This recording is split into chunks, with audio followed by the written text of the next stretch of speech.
Let me remind again, हमने पिछली class में क्या क्या पढ़ा था. In last class we have seen what is entity. We have seen entity की entity definition. So entity is any object that can be distinguished from others. Okay, that is called entity. Then we have seen definition of entity set.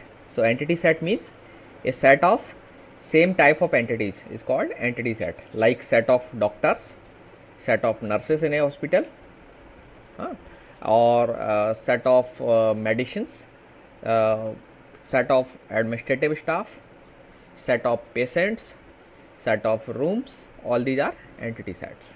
Okay, then we define attributes. So each entity suggests this number of attributes. So attributes means a descriptive property of an entity that describes that entity. So for example, a patient can be described with in connection to the hospital with a patient ID, patient name, then the patient ailment, what ailment he or she is suffering, and where that means one maybe you can record Aadhaar, his permanent address, kind of things. So there will be lot of properties that will describe a patient. So all these properties are known as attributes. Then we have also seen relationships. So actually we have seen that there are association among multiple entities. For example, there is an association between a doctor and patient. What is that association? The doctor is treating a patient, so there is a relationship between both of them, and you will see that there will be lot of relationship will be there of such kind. So there will be one doctor, one patient, doctor, patient. There will be very many pair of doctor and patient, right? So pair means we are pairing all those doctors and patients that doctor is treating that patient. Okay, so we will find out such a large number of such relationships. So we also form a set of such relationship. That set is called relationship set. Okay, now whenever we want we are trying to do an ER modeling of an organization, we need to identify the entities. Then we need to identify their descriptive attributes, that means attributes. और आपको ये भी याद होगा, मैंने पिछली class में बताया था कि हमें सारे एट्रीब्यूट्स से मतलब नहीं होता है किसी भी एंटिटी के. We just are interested in only some of the attributes that are meaningful in the context. जैसे हॉस्पिटल के कॉन्टेक्स्ट में हमें नंबर ऑफ डिपेंडेंट्स पेशेंट के कितने हैं उनसे मतलब नहीं है. हाउ मच लैंड ही और C is having, we do not concern about that. Okay, so now let's define attribute. So attribute is a descriptive property of an entity.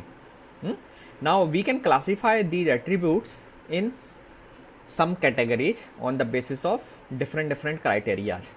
So first category was simple and composite attribute. So there is one classification.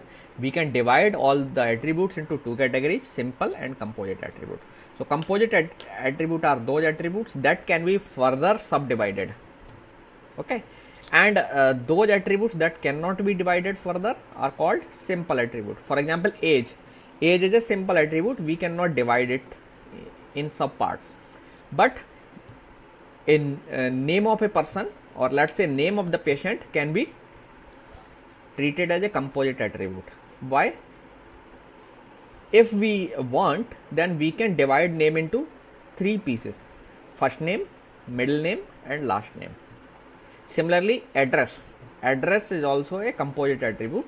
We can divide address in multiple components depending on what kind of addressing structure we are using, like maybe flat number या house number, then we having a street, or you can say colony, and then we are having one part in the address is the city, then we are having state, and another and information is pin code. So we can divide address into multiple pieces as well, multiple sub components. So your address attribute will be considered as composite attribute.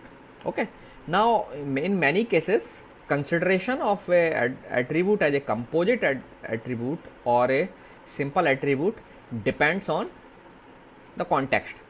For example, in some organization, name can be treated as simple attribute. That means you do not divide the name in pieces.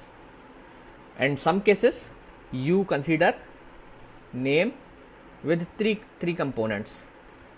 Name, that means first name, middle name and last name. Okay, so treatment of a attribute as composite or simple actually depends on the organization itself. So while doing requirement analysis, you will be able to know, आपको पता चल जाएगा कि name को composite treat करना है या simple treat करना है. Okay, now there is one more classification on the basis of कि एक एंटिटी के पास एक एट्रीब्यूट के रेस्पेक्ट में कितनी वैल्यूज हैं. सो उसके बेस पर, नंबर ऑफ वैल्यूज के बेस पर you can say that there is attribute is single attribute. That means if an attribute for an entity have only one value, for example Aadhaar number is a single valued attribute, है ना. You cannot have two Aadhaar number. Have you seen that कि any person is having two Aadhaar number? illegal तरीके से बना ली है वो अलग बात है, बट जस्ट कंसिडर एक ऑनेस्ट सिस्टम में कि you can not have two Aadhaar numbers, you can have only one Aadhaar number. PAN number that is a single valued attribute, है ना.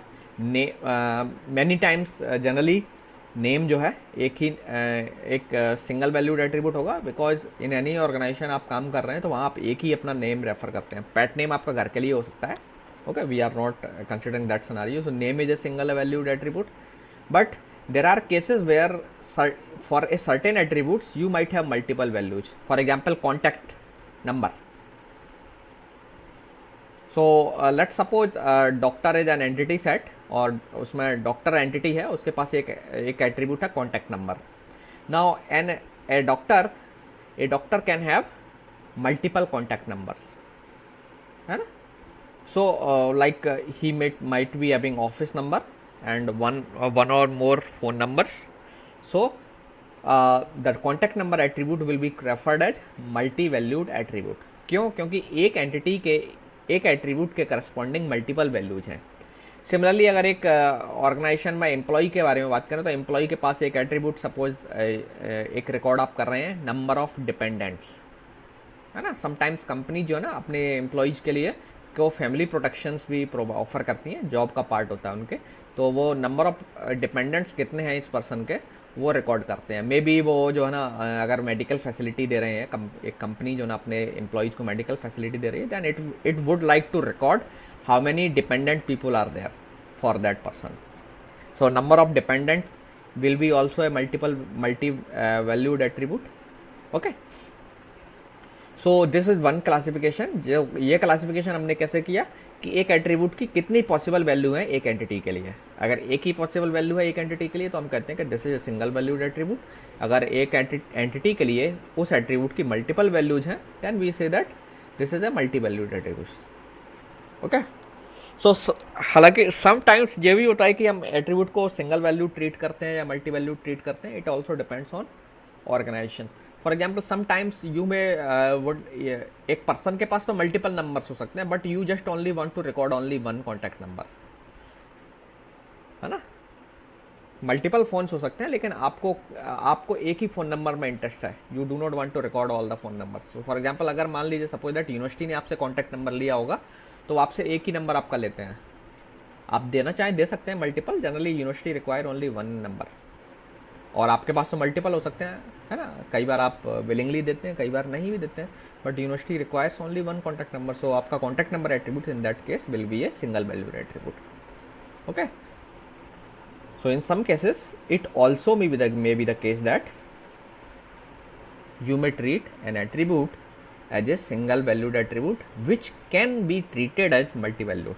So it depends on the organization how they are handling a particular attribute. So while doing requirement analysis during modeling, you need to find out the answers of such questions. Okay, कि किसी attribute को single value treat करना है, multi value treat करना है, कैसे करना है. Okay, so it is very important that you should understand all these things, and you should carefully record information about such attributes कि उन्हें कैसे ट्रीट किया जाना है, क्योंकि आप अपने मन से नहीं करेंगे, ऑर्गेनाइजेशन जैसे कर रहा होगा वैसे आपको इसे एक्सेप्ट करना पड़ेगा. Then there is one more category that of attribute is called derived, and sometimes दूसरा अदर एट्रीब्यूट के लिए हम नॉन डिराइव्ड एट्रीब्यूट्स बोल देते हैं. ओके, तो नॉन डिराइव्ड एट्रीब्यूट हालांकि टेक्निकल टर्म नहीं है, बस derived attribute is considered as a technical term. So derived attributes वो एट्रीब्यूट्स होते हैं जिनकी वैल्यू आप अदर एट्रीब्यूट्स की मदद से कंप्यूट कर सकते हैं. ठीक है, for any entity if you can compute the value of a attribute then we say that it is a derived attribute. So for example age can be a derived attribute. Sometimes you can treat age as a derived attribute. कैसे कि suppose that you are recording the date of birth of a person in your system, then you do not require to gather the age of a person, because आप current date में से date of birth को subtract कर लीजिए and you will get the age, है ना. So that means if you are given date of birth, current date आपको पता ही होगी, you can read from the system parameters and then you can identify the age of a person. So age is a derived attribute. Similarly, in many cases salary may also be a derived attribute. For example, अगर company में मान लीजिए salary structure और allowances table में या किसी तरीके से डेटाबेस में अवेलेबल हैं कि किसी पर्सन की बेसिक कितनी है, उसे डीए कितना मिलता है, टीए कितना मिलता है, पर्टिकुलर अलाउंसेस कितने मिलते हैं. सो उनके बेस पर आप पूरी सैलरी, जो टोटल सैलरी जो है पर्सन की, वो कंप्यूट कर सकते हैं. सो salary in many cases may be also be A derived attribute. Okay, so derived attribute के केस में ध्यान रखना है कि जब भी हम डिराइव्ड एट्रीब्यूट रिकॉर्ड करते हैं ईआर मॉडलिंग के दौरान, तो ये एट्रीब्यूट्स जो है हम डेटाबेस में बनाएंगे नहीं, because these attributes can be computed. तो हम अपने मॉडल में इन्हें दिखाएंगे ज़रूर, बट जब हम इसको, ये जो मॉडल हम लॉजिकल मॉडल बनाते हैं और इसे हम फिजिकल मॉडल में ट्रांसलेट करते हैं, देन हम डिराइव्ड एट्रीब्यूट को छोड़ देते हैं, क्योंकि दे कैन बी कंप्यूटेड. तो जो इन्फॉर्मेशन कंप्यूट हो सकती है उस पर हम स्टोरेज वेस्ट नहीं करते हैं. Okay, so this is the concept of derived attribute. और बाकी के जो बचे हुए एट्रीब्यूट्स हैं आप उसे नॉन डिराइव्ड एट्रीब्यूट्स बोल सकते हैं. उन्हें हम नॉन डिराइव्ड क्यों बोलते हैं? क्योंकि आप उनकी वैल्यू को कंप्यूट नहीं कर सकते. For example, can you compute date of birth of a person? Computation से पता लगा सकते हैं? नहीं, है ना. अगर ऐसा होता तो मैं आपकी डेट ऑफ बर्थ कंप्यूट कर लेता. I will just write a program and then I will just compute the date of birth, है ना. So there are attributes that can not be computed. उन्हें हम नॉन डिराइव्ड एट्रीब्यूट की category में रखते हैं. अगर हम इन दोनों दो कैटेगरी लें तो derived and non derived. Okay, so as per your book let's take an example of a composite attribute. वैसे तो आपको क्लियर होगा कि नेम जैसे है, you can divide name into 3 parts, first name, middle name and last name. So that means we are treating name as a composite attribute. Similarly, you can consider address as a composite attribute, or you can create a hierarchy of subparts as follows.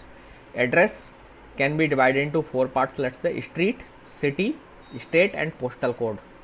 आपकी book में कहीं कहीं zip code भी लिखा होगा. तो zip code actually America में इस्तेमाल होता है, हमारे यहाँ उसको पोस्टल कोड या पिन कोड बोलते हैं.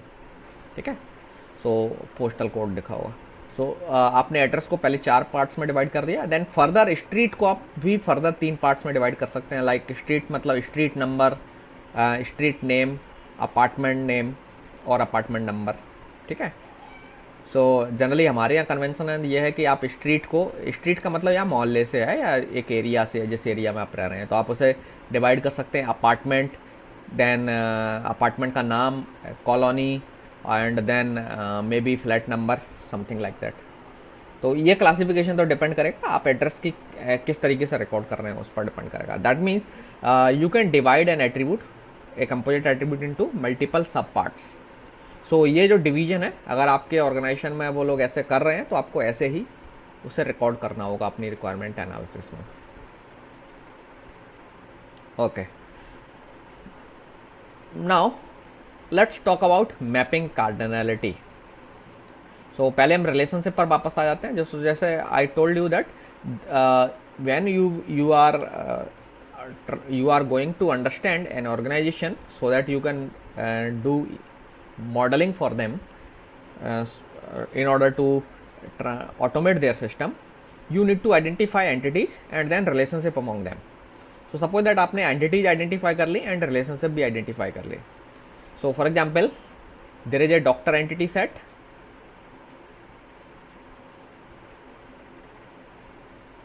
and there is an entity patient.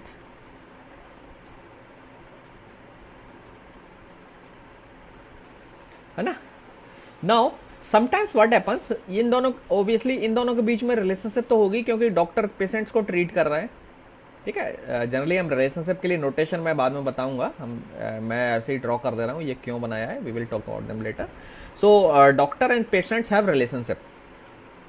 Now ये जो रिलेशनशिप्स हैं, इन रिलेशनशिप में एक पॉइंट आपको नोट करना है कि एक एंटिटी दूसरे सेट की कितनी एंटिटीज से कनेक्टेड है. दैट मीन्स एक डॉक्टर कितने पेशेंट से कनेक्टेड है, मतलब ये या रिलेटेड है या रिलेशनशिप में है. और रिलेशनशिप क्या है कि डॉक्टर पेशेंट को ट्रीट कर रहा है. तो आपको ऑर्गेनाइजेशन में समझना है कि ये जो दो एंटिटीज हैं जिनके बीच अगर रिलेशनशिप आपको देखने को मिल रही है तो ये रिलेशनशिप की कार्डिनलिटी क्या है. हम इसे कार्डिनलिटी बोलते हैं एक्चुअली, जो मैं बोल रहा था ना कि cardinality.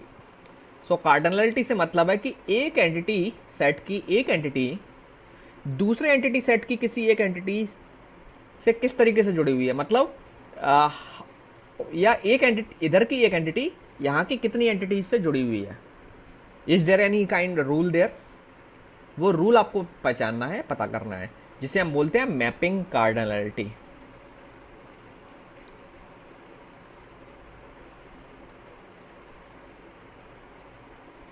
So mapping cardinality tells you that how many entities of one entity set are associated with an entity of another entity set. For example, एक ऑर्गेनाइजेशन में जनरली आपने हॉस्पिटल में देखा होगा एक डॉक्टर कई सारे पेशेंट्स को ट्रीट करता है. एक डॉक्टर कई सारे पेशेंट्स को ट्रीट करता है एंड एक पेशेंट को मिलकर के कई सारे डॉक्टर ट्रीट करते हैं. ऐसा होता है ना ऐसा. सो यहाँ पर आप क्या देख रहे हैं कि अगर आप देखें so one doctor is treating, let's say one doctor D है, it is treating many patients, let's say P1, P2, P3 and so on Pk. One doctor is treating K patients. So इधर से relation से आप देख रहे हो 1 to many, है ना. लेकिन अभी ये फाइनली कंक्लूजन वाली बात नहीं है क्योंकि हम इस रिलेशनशिप की कार्डिनलिटी बताना चाह रहे हैं. लेकिन आपको ये भी मालूम है कि one patient, let's say that patient is P1 is being treated by multiple doctors, let's say D1, D2, D3. That means इधर से भी रिलेशनशिप कैसी है 1 to many. इसका मतलब क्या हुआ, there is a many to many relationship actually. एक डॉक्टर कई पेशेंट्स को ट्रीट कर रहा है और एक पेशेंट मल्टीपल डॉक्टर से ट्रीट हो रहे हैं. So there is a many to many relationship. So this is many to many mapping. ठीक है. सो मैपिंग कार्डिनलिटी में हम ये जानने की कोशिश करते हैं कि एक एंटिटी सेट की एंटिटी दूसरे एंटिटी सेट की कितनी एंटिटी से जुड़ी हुई है. तो इसके बेस पर आप कार्डिनलिटी देखें, आपने फंक्शंस में भी ये चीज़ें पढ़ी होंगे. Cardinality constraints 1 to 1 mapping. Actually हम यहाँ मैपिंग की बात कर रहे हैं. एक्चुअली 1 to 1 मैपिंग, एक पॉसिबिलिटी तो 1 to 1 की हो सकती है, दूसरी हो सकती है 1 to many. इसको हम रीड करते हैं 1 to 1. ओके. 1 to m इसे हम रीड करते हैं 1 to many मैपिंग.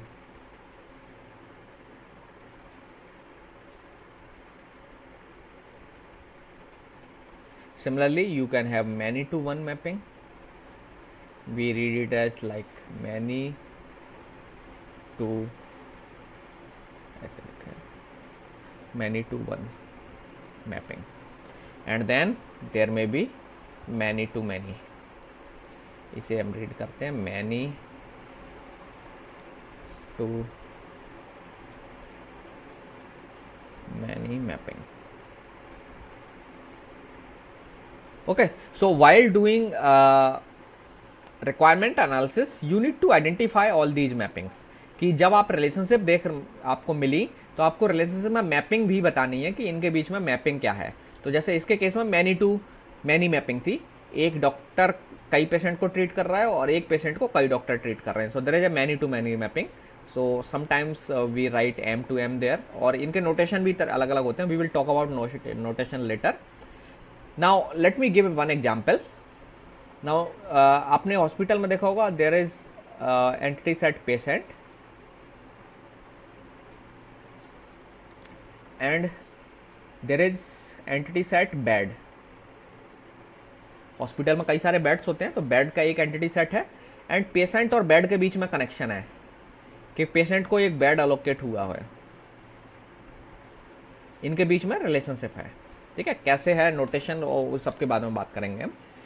सो अब आप देखेंगे, कैन यू टेल मी कि इन दोनों के बीच मैपिंग कैसी होगी, पेशेंट और बेड के बीच में.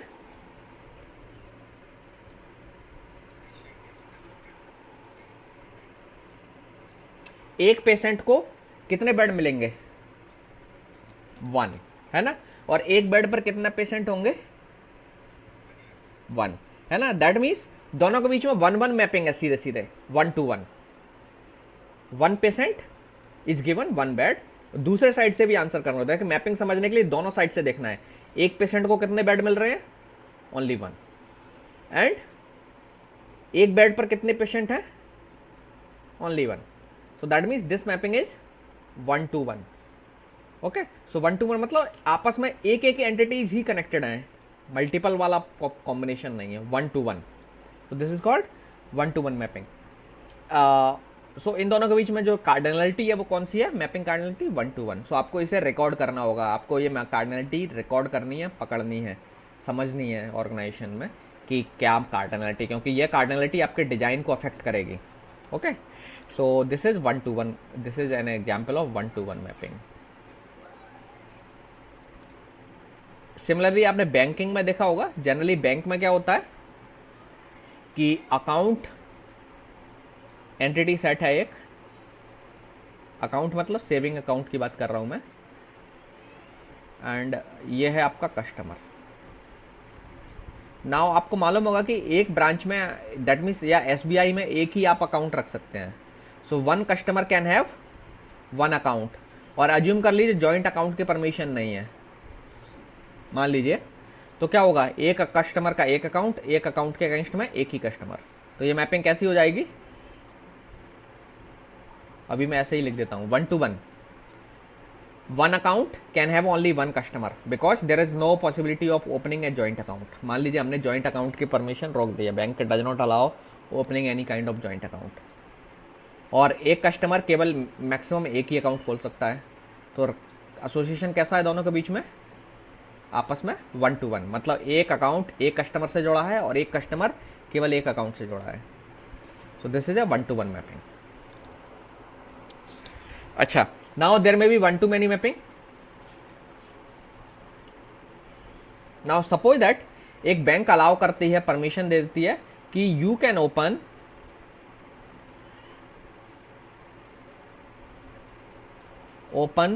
मोर देन 1 अकाउंट.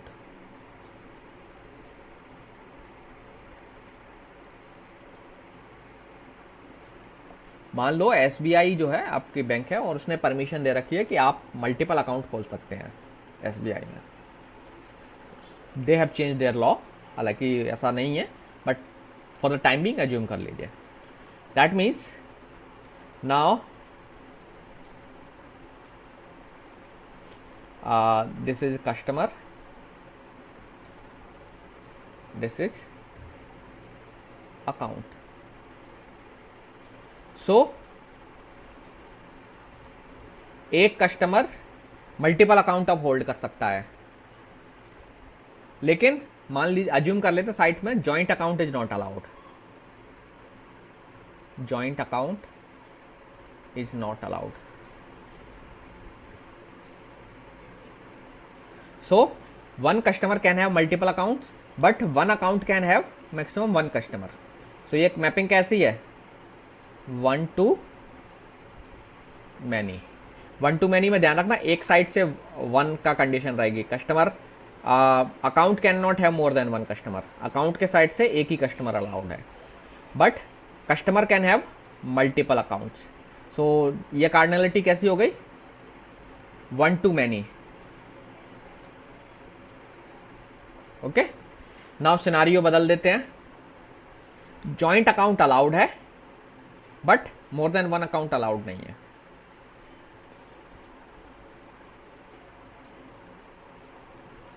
जॉइंट अकाउंट, ये करंट सिनारियो बैंक का है. They allow you to have open A joint account. Joint account is permitted, but more than one account are not allowed. So more than one account मतलब ये opening more than one account, more than one accounts are not allowed. ठीक है. सो अब इसमें आप कैसे represent करेंगे? So there is a customer entity set and your have account entity set. इन दोनों के बीच में रिलेशनशिप है, अकाउंट और कस्टमर्स के बीच में. नाउ सॉरी, इधर कस्टमर लिखना है मुझे एंड इधर account. Now customer can have how many accounts?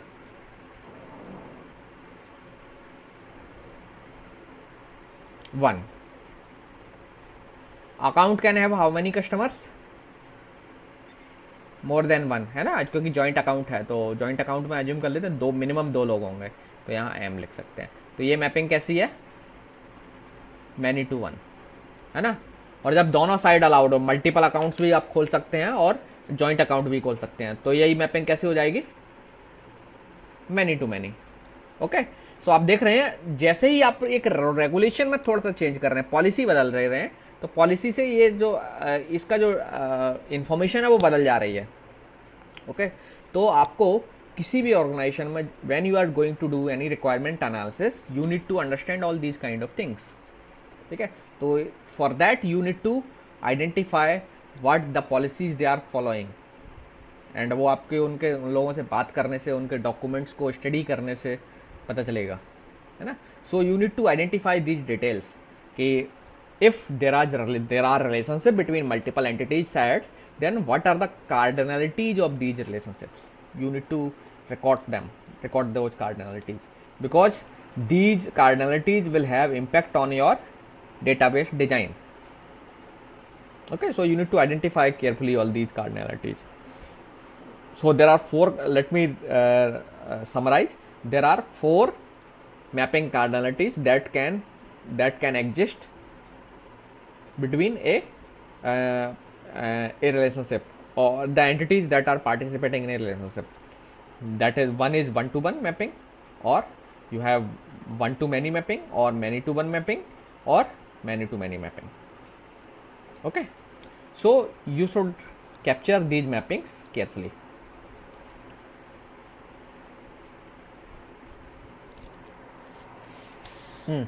Keys का कॉन्सेप्ट हम लोग डिस्कस कर चुके हैं. All the things are same, so we are not going to discuss these topics again. Now let's talk about the some अभी तक हमने केवल एंटिटीज और ये सब उनके डेफिनेशंस में बात की थी, लेकिन when we are doing ER modeling, so we need to we actually came up with a diagram that is called ER diagram.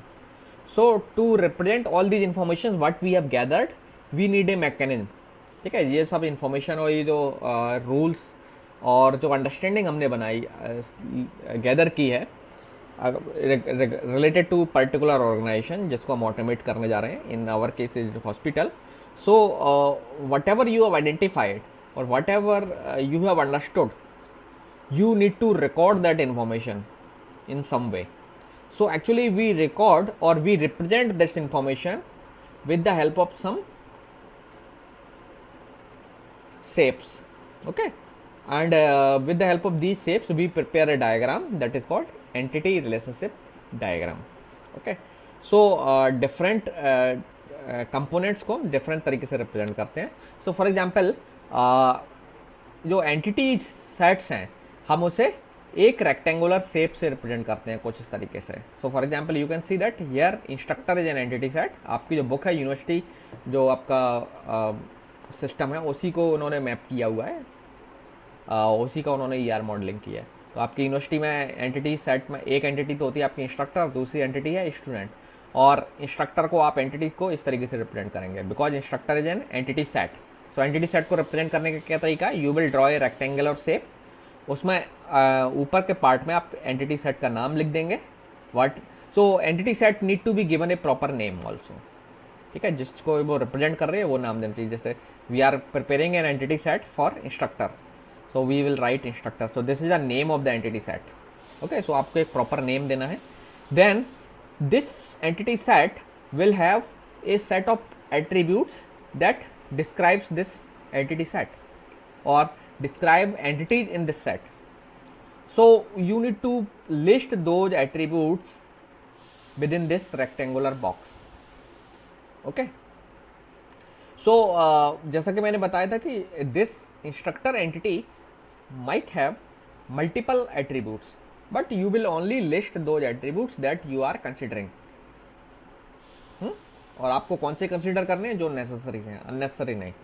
सो यहाँ पे तो एक छोटा सा एक डायग्राम है, सिंपल है, लेकिन जब आप रियल लाइफ में रियल प्रोजेक्ट्स पर काम करेंगे you will have a long list. Okay, so in this case instructor के पास हम मान के चल रहे हैं there are 4 attributes that we are recording, ID, name and salary. Okay, now one more thing, entity will have a attribute that will behave like a की.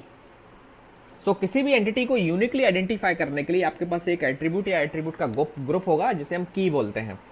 जैसे वहाँ हम रिकॉर्ड्स की बात कर रहे थे, key means a set of attributes. Super key, actually वही सुपर की बात कर रहे हैं. Super key means a set of attributes that will allows you to identify each entity in the entity set uniquely. So instructors के case में यहाँ ID है, हम हर इंस्ट्रक्टर को यूनिकली ID की मदद से पहचान सकते हैं. So ID is the super key. So आपको मालूम है ID मिनिमम एट्रीब्यूट भी है, so it will also called candidate की, एंड इसी को हम बाद में प्राइमरी की बना लेते हैं. तो की का कॉन्सेप्ट आपको दोबारा से रिवाइज कर लेना है. ER मॉडल में दोबारा से उसको डिस्कस किया गया था. I have not discuss that क्योंकि हम की के कॉन्सेप्ट को पहले ही इनके बारे में बात कर चुके हैं. ठीक है, यहाँ बस कॉन्टेक्स्ट बदल दिया, अब हम एंटिटीज़ के कॉन्टेक्स्ट में बात कर रहे हैं की. और एवरीथिंग इज सेम जो हमने पहले डिस्कस किया हुआ है. ओके, सो एक की जो है, आपको अगर की मार्क करना है कि आप किस की एट्रीब्यूट को की के तौर पर यूज करेंगे. सो यहाँ की का मतलब प्राइमरी की से है. मेरा एंटिटी के यूनिक आइडेंटिफिकेशन के लिए किस एट्रीब्यूट को आप प्राइमरी की के तौर पर अपने डेटाबेस में यूज करेंगे, सो हम उसे अंडरलाइन कर देते हैं. So ID is underline, so ID is the primary key in that case. For this entity set ID is the primary key. So sometimes मैं की टर्म इस्तेमाल करूंगा, समटाइम मैं प्राइमरी की बोलूँगा. तो दोनों को आपको इक्विवेलेंट मान के चलना है, की और प्राइमरी की बोथ आर सेम. ठीक है, जब तक मैं डिफरेंस क्लियर ना करूँ. Then you can see that there is an student entity set. So student have attributes ID, name, total credit. So हमने ID एट्रीब्यूट को इस तरीके से रिप्रेजेंट कर दिया because it is also a की फॉर स्टूडेंट. नाउ रिलेशनशिप को हम कैसे रिप्रेजेंट करेंगे, दो एंटिटीज के बीच अगर रिलेशनशिप है तो हम उसे रिलेशनशिप को एक डायमंड शेप के जो डायमंड शेप है इससे रिप्रेजेंट करते हैं. ठीक है, डायमंड शेप. सो इंस्ट्रक्टर और स्टूडेंट के बीच में एक रिलेशनशिप है advisor, because instructor is working as a advisor for the student. So we write the name of the relationship. So आपको ये जो रिलेशनशिप है दोनों के बीच में, तो रिलेशनशिप को आपको एक नेम अपने हिसाब से प्रॉपर असाइन करना है जो इनके कनेक्शन को रिप्रेजेंट करे. So instructor is working as a advisor, so the name is advisor. आप लिख सकते हैं instructor, student is advisor term भी इस्तेमाल कर सकते हैं. तो जो नेम लिखना है आपको रिलेशनशिप को, जो नाम असाइन करना है ये आपको देना है, और एक मीनिंगफुल नाम ही आपको रिलेशनशिप को देना है. तो ये तो हो गया इंस्ट्रक्टर, स्टूडेंट और उनके बीच में रिलेशनशिप. हमने एक एरो से इनको कनेक्ट कर दिया. नाउ अभी हमने मैपिंग कार्डिनलिटी नहीं डिस्क्राइब की है कि कैसे इसे रिप्रेजेंट करेंगे मैपिंग कार्डिनलिटी को, ठीक है। So we will come to that later. Now अब आ जाते हैं अलग अलग टाइप के जो एट्रीब्यूट्स हमने देखे थे, क्लासिफिकेशन जो किया था कि what kind of attributes an entity में है और उन एट्रीब्यूट्स को हम कैसे रिप्रेजेंट करेंगे। सो जो सिंपल एट्रीब्यूट्स हैं हम उन्हें ऐसे ही लिखेंगे, आईडी जैसे लिखा है, ID is a simple attribute, it can not be divided, we can not divide it further.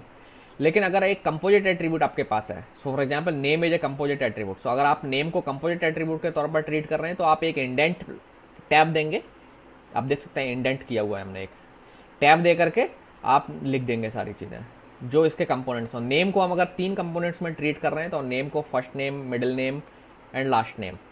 सो एक कंपोजिट एट्रीब्यूट अगर आपके पास है तो आप उसको ऐसे लिखेंगे। तो जो कंपोनेंट्स हैं एक एट्रीब्यूट के, कंपोजिट एट्रीब्यूट के, उसको एक टैब स्पेस दे करके उसके नीचे लिस्ट कर देना है। सो ये टैब का मतलब है कि ये नेम के पार्ट्स हैं।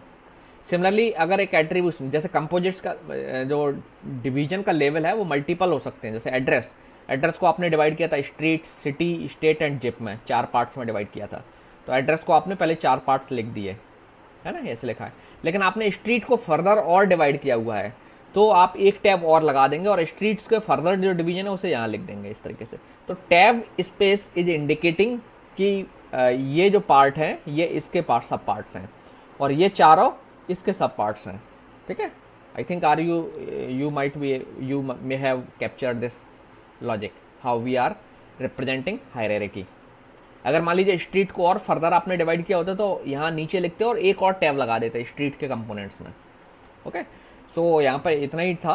तो एड्रेस को आपने 4 पार्ट्स में डिवाइड किया, street, city, state and zip, and street have been divided into 3 parts that are these, okay. So this is how you will represent a composite attribute. Simple attribute को तो simply ऐसे ही लिख देना है, ID जैसे आपका लिखा हुआ है। ये अंडरस्कोर इसलिए लगा हुआ है आप जानते हैं क्योंकि this is a key. Now you can see this is a attribute that is written in curly braces. So curly braces में लिखा है, इसका मतलब क्या है, this attribute is a multi valued attribute. So whenever an entity has a multi valued attribute you will write that attribute within a curly bracket, okay। so phone number is a multi valued attribute। so अगर आप phone number को multi valued attribute के तौर पर treat कर रहे हैं you will put it in a curly bracket। अगर आप इसे मल्टी वैल्यूड एट्रीब्यूट के तौर पर नहीं यूज कर रहे हैं देन आप इसे ऐसे ही लिख देंगे बिना कर्ली ब्रैकेट के, okay. So curly bracket is use to represent a multi valued attribute. Date of birth simple attribute है।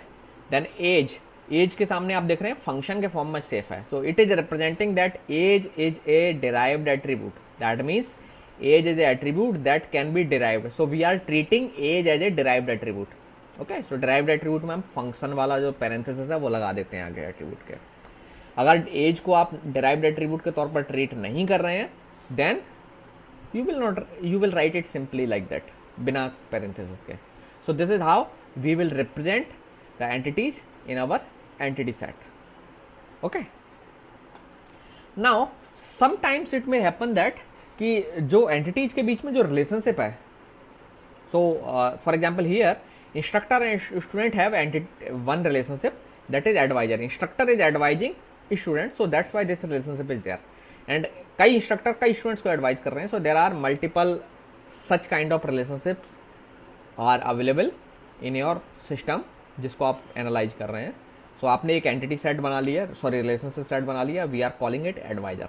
Now sometimes a relationship may also have an attribute like here, attribute है date.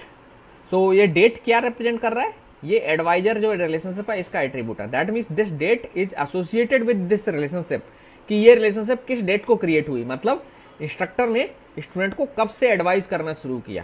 So that is the advising date. सो ये जो date attribute है, this date attribute is the attribute of this relationship, advisor relationship. So rarely sometimes a relationship can also have attribute. Similarly जैसे मैंने account का example दिया, यहाँ पे ये जो अकाउंट है और कस्टमर, इन दोनों के बीच एक रिलेशनशिप है, that is customer held this account like that. Held इस रिलेशनशिप का नाम दे दिया हमने, या कस्टमर ओन्ड दिस अकाउंट या ओनर ऑफ दिस अकाउंट। सो ये जो रिलेशनशिप बनी है ये किसी डेट को बनी होगी, तो that means this relationship can also have attribute, क्या है, opening date, account opening date. So आप यहाँ पर ऊपर एक रिलेशनशिप के तौर पर ऐसे रिप्रेजेंट कर सकते हैं, यहाँ पर अकाउंट ओपनिंग डेट, एक ब्रैकेट में आप लिख देंगे। ध्यान रखना ये जो ब्रैकेट हम इस्तेमाल कर रहे हैं ये अकाउंट ओपनिंग डेट, तो ये एंटिटी सेट को रिप्रेजेंट नहीं कर रहा है, ये एट्रीब्यूट के लिए है, अकाउंट ओपनिंग डेट। और यहाँ ये लाइन है हम इसे डॉटेड रखते हैं, ठीक है, sorry, let me put in different colour. So this is how you will represent a attribute of a relationship, okay. So आज यहीं क्लोज करते हैं। So if you have any question you can ask.